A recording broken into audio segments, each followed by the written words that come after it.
Hello everyone, welcome to my YouTube channel. आज की इस वीडियो में हम पढ़ने वाले हैं सीबीएसई क्लास 10 एनिमल्स। इस वीडियो में हम इस चैप्टर का डिटेल्ड समरी देखने वाले हैं। तो ये स्टार्ट करते हैं। कवि कहता है कि वह जानवरों की दुनिया में रहना चाहता है। यहाँ हम कह सकते हैं कि कवि जानवरों की दुनिया को इंसानों से बेहतर पाता है। वह आगे कहता है कि वह जानवरों को इंसान से ज़्यादा शांत पाता है। वह ऐसा इसलिए कहते हैं क्योंकि जानवर इंसानों की तरह सांसारिक चीजों के बाद नहीं चल रहे हैं। वे शांत हैं और उन्हें सांसारिक चीजों या किसी भी प्रकार की उपलब्धियां का कोई लालच नहीं है। वे स्वयं निहित हैं। इसका मतलब है कि वे जीवन से खुश हैं और दूसरों के जीवन में कभी हस्तक्षेप नहीं करते हैं। मनुष्य दूसरों के जीवन में हस्तक्षेप करने की आदत है।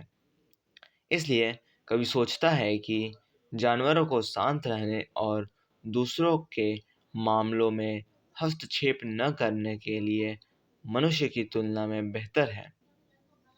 कवि आगे कहता है कि यही कारण है कि वह अभी भी खड़ा है और बहुत लंबे समय तक जानवरों को देखता है। कवि कहता है कि मनुष्य के विपरीत जानवर किसी दुख की शिकायत नहीं करते हैं। वे कभी नहीं रोते जैसे इंसान करते हैं, यह दिखाने के लिए कि उन्होंने क्या खोया है। वे रात में कभी भी जागते नहीं हैं। अपने गलत कामों के लिए पश्चाताप में रोते हैं। इसका मतलब यह है कि जानवर इंसानों से अलग होते हैं, क्योंकि अगर उनके साथ कुछ गलत होता है तो वे गुस्सा या दुख नहीं दिखाते हैं। वह आगे कहते हैं कि जानवर बहुत सच्चा होता है, क्योंकि वे कभी भी भगवान के नाम पर किए गए अपने अच्छे कामों को का घमंड नहीं करते हैं। वह ऐसा इसलिए कहता है क्योंकि अधिकांश मनुष्य ऐसा करते हैं। वे दूसरों को उनके अच्छे कर्म और धार्मिकता दिखाने की कोशिश करते हैं। वे अपने साथियों के बीच लोकप्रियता हासिल करने के लिए ऐसा करते हैं। तो कवि सोचता है कि जानवर कभी-कभी अपने साथी लोगों से कुछ प्रशंसा पाने के लिए इस तरह की चीज़ें करके उसे परेशान नहीं करते। उसे लगता है कि जानवर इंसानों की तरह असंतुष्ट नहीं हैं। उनके पास जो कुछ भी है उससे खुश रहते हैं। वे कभी भी सांसारिक चीज़ों के पीछे नहीं भागते। वे कभी आराम या विलासिता की चीज़ों के अधिकारी नहीं होते। वह कहता है कि उनमें से कोई भी सांसारिक चीज़ों के मालिक होने के पीछे पागल है।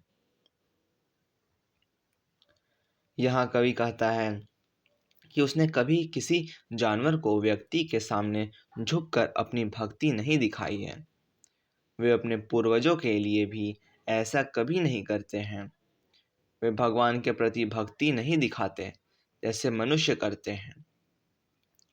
उनमें से कोई भी अधिक सम्मानजनक या महत्वपूर्ण नहीं है जैसा कि मानव समाज में है। मनुष्यों में अमीर लोगों को आमतौर पर अधिक महत्व दिया जाता है और गरीबों की तुलना में अधिक सम्मान के साथ व्यवहार किया जाता है। लेकिन जानवरों के समाज में वे ऐसा कभी नहीं करते हैं। वे कभी भी किसी अन्य जानवर को अधिक या कम महत्व नहीं देते हैं। जानवर की दुनिया में हर कोई खुश है। वे इंसानों की तरह नहीं हैं जो खुद को पृथ्वी पर सबसे खुश या दुखी व्यक्ति पाते हैं। आगे कवि कहता है कि जानवर अन्य जानवरों के साथ अपने संबंधों को दिखाने में अधिक ईमानदार है। यहाँ वह कहना चाहता है कि जानवर दूसरे जानवरों को अपने भोजन के रूप में इस्तेमाल करते हैं और वे कभी भी इसे छिपाने की कोशिश नहीं करते, जबकि इंसान दिखाते हैं कि उनके दूसरों के साथ अच्छे और दोस्ताना रिश्ते हैं। हालांकि वास्तविकता इसके विपरीत है। कवि कहता है कि वह इस तथ्य को स्वीकार करता है कि जानवर दूसरे जानवरों के साथ अपने संबंध दिखाने के प्रति सच्चे हैं।